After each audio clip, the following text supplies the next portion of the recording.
ഇതില് ഈ സിനിമയുടെ ഇത് പൂർണ്ണമായിട്ടും ഞാൻ എല്ലാ സിനിമകൾക്കും അങ്ങനെ തന്നെ ചെയ്യാറ്. ഞാൻ ഭയങ്കരമായിട്ട് ഡയറക്ടറിനെയും റൈറ്ററിനെയൊക്കെ ഡിപ്പെൻഡ് ചെയ്യുന്ന ഒരാളാണ്. നമ്മൾ വീട്ടിൽ നിന്ന് പ്രിപ്പയർ ചെയ്ത് വന്നിട്ട് അത് തന്നെ ആവണം ഇവരുടെ മനസ്സിൽ എന്നില്ലല്ലോ.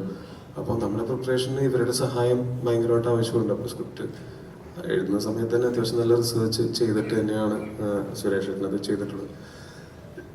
പിന്നെ 1950 60 നടക്കുന്നു എന്ന് പറയുന്നുണ്ടെങ്കിലും ഈ സിനിമ ഇറങ്ങുന്നത് 2026 കാരണം കൊണ്ട് പലതും നമ്മൾ അതേപോലെ തന്നെ ഫോളോ ചെയ്ത് കഴിഞ്ഞാൽ കാണുമ്പോൾ അതൊരു കല്ലുകടി ഉണ്ടാവും. പ്രത്യേകിച്ച് ഈ സമയത്ത് ആളുകൾ അതല്ല പ്രതീക്ഷിക്കുന്നത്. അപ്പോൾ ഇപ്പോഴത്തെ ആൾക്കാർക്കും അപ്പീലിംഗ് ആവുന്ന, എന്നാൽ ഇപ്പോഴത്തെ കാലത്ത് പല വാക്കുകളും നമുക്ക് ഉപയോഗിക്കാൻ പറ്റില്ല.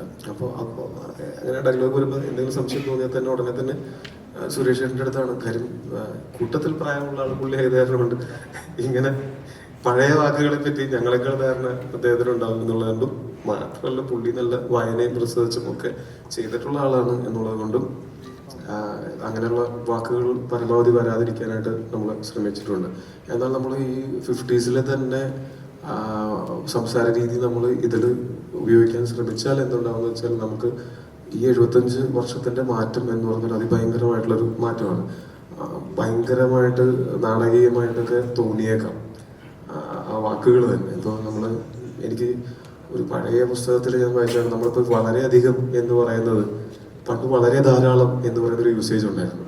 അപ്പോൾ ആ യൂസേജ് ഇപ്പോൾ വരുന്ന സമയത്ത് ചിലപ്പോൾ പെട്ടെന്നൊന്നും, അപ്പോൾ ഇപ്പോഴത്തെ ആൾക്കാർക്ക് അപ്പീലിംഗ് ആവുന്ന, എന്നാൽ ഇപ്പോഴത്തെ ആളുകൾ സംസാരിക്കുന്ന പോലെ അല്ലാതെ അപ്പോഴത്തെ ആളുകൾ സംസാരിക്കുന്നത് എന്ന് എല്ലാവർക്കും ഫീൽ ചെയ്യാവുന്ന രീതിയിൽ ചെയ്യുക എന്നുള്ളത് മാത്രമേ നമുക്ക് ചെയ്യാൻ പറ്റുള്ളൂ.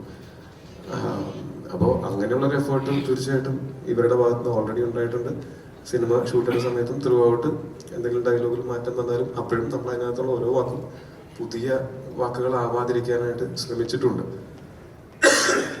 പിന്നെ ഞാൻ പറഞ്ഞ പോലെ സിനിമയുടെ ഷൂട്ടിനെ തുടങ്ങുന്ന ഒരു 2-3 ദിവസം 3-4 ദിവസം മുമ്പ് തന്നെ ഞാൻ അവിടെ തൊടുപുഴയിൽ ചെന്നു. ഞാൻ അവിടെ ഒരു വീടെടുത്തിട്ടാണ് ഞാൻ എപ്പോഴും താമസിക്കുക. അപ്പോൾ എൻ്റെ കൂടെയുള്ള എൻ്റെ സ്റ്റാഫും എല്ലാവരും ഞങ്ങൾ ഒരുമിച്ചാണ് താമസിക്കുക, ഒരു ബോയ്സ് ഹോസ്റ്റൽ പോലെ. അപ്പോൾ ആ ബോയ്സ് ഹോസ്റ്റലിലേക്ക് എല്ലാ ദിവസവും വൈകുന്നേരം ഡിജോയും വരും.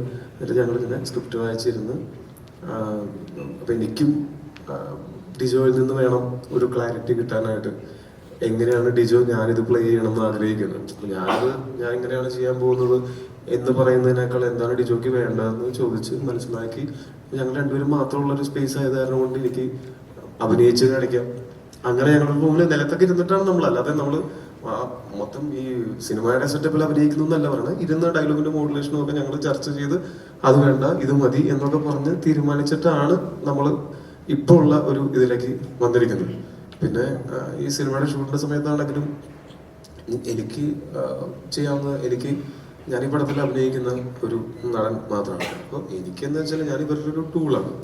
ആ ടൂളായിട്ട് ഏറ്റവും ആത്മാർത്ഥമായിട്ട് എന്നെ കൊണ്ട് കഴിയുന്ന പോലെ പ്രവർത്തിക്കുക, ഒപ്പം എൻ്റെ മനോധർമ്മം കൂടെ സ്വാഭാവികമായിട്ടും അഭിനയത്തിൻ്റെ വേണ്ടി ഉപയോഗിക്കുക എന്നുള്ളതാണ്. അപ്പോൾ അങ്ങനെ ഞാൻ എന്നെ തന്നെ സറണ്ടർ ചെയ്ത ഒരു 4-5 മാസം അല്ലെ, 5 മാസത്തോളം നമ്മൾ അവിടെ തന്നെ തൊടുപുഴ തന്നെ എല്ലാവരും ഒരുമിച്ചുണ്ടാവും.